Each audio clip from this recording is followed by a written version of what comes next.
course, and my topic today would be about a person named Chapo. Right?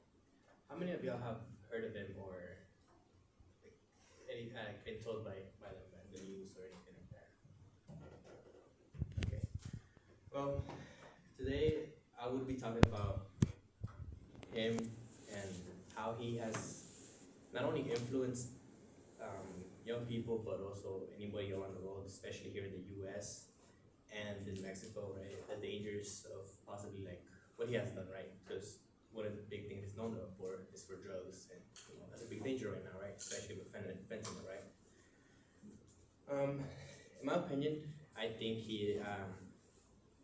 I am very knowledgeable on this because in the past I've done prior research about the war on drugs or anything related with narcocultura, or in the end it all goes back to him and anything related to drugs.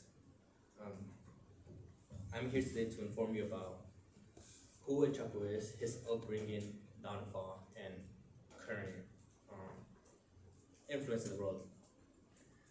To begin with, I'm going to tell you about his his his rise to, I guess you could say, to power, right? As a kid, he was very poor. He was born in Mexico, Las Tunas.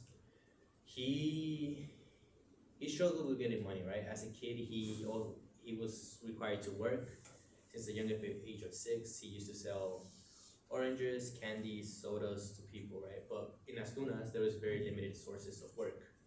So by the time he was 15, he decided to start harvesting and selling opium poly, I think it's called, if I'm not mistaken. Yeah, opium poppy and marijuana, right?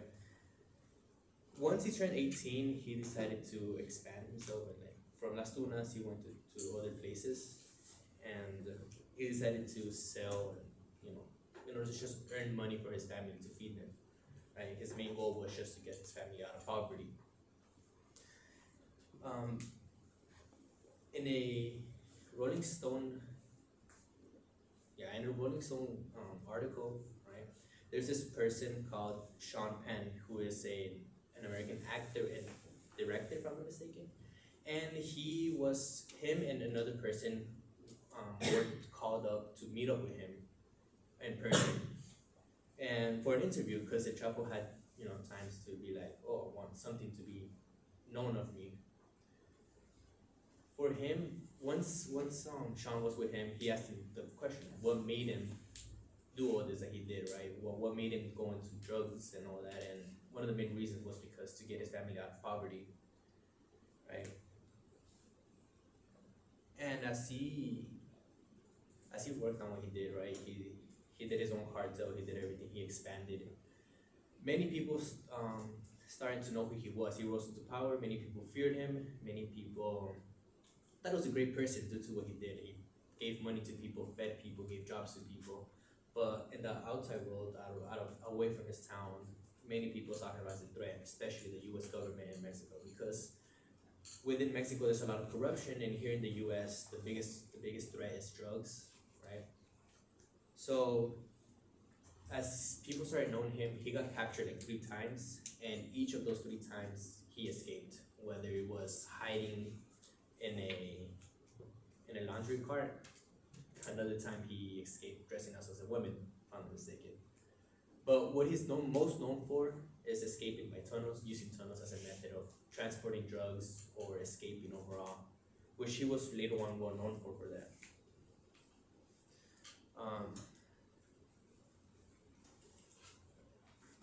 And as everything there is, like, there's a saying called "what goes up must go down."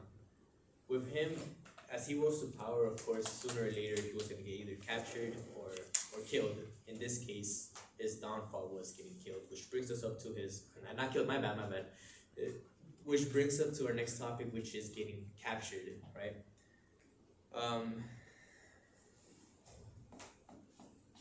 What he has done overall, right? He began to find other ways to not get caught, because later on he got paranoid about getting caught, so he was worried about like the new technologies, wires and all that.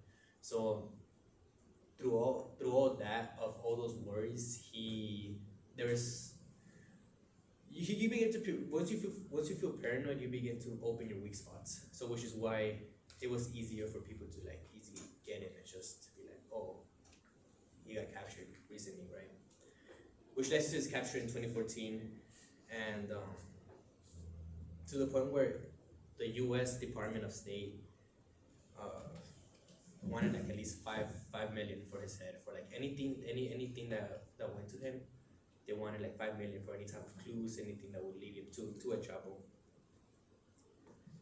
There's also an article by the New York Times that talks about his paranoia, because people claim that once he was paranoid, it was the reason why he was captured and why people thought he was like easily, why he didn't get away. Because most of the times when every time they try to do something to him to capture him, they couldn't, because at the end of the day he always had an escape plan. We go to our other point where about his current, about how he is right now, like his current influence in the world. There's a Washington Post article that talks about his son, who recently got captured also, but it shows that no matter where Chapo is, whether he's dead, captured, or anywhere, it shows that he still has a good influence, because his son is following his footsteps, and he's one of the main reasons why fentanyl is one of the things. But in conclusion, I hope that after I talk about his upcoming downfall and current influence, I hope that every time you see anything regarding him, or anything that you see a problem in the world due to drugs and like that, it was possibly because of what the Chapo did, and hope you guys know his influence in the world.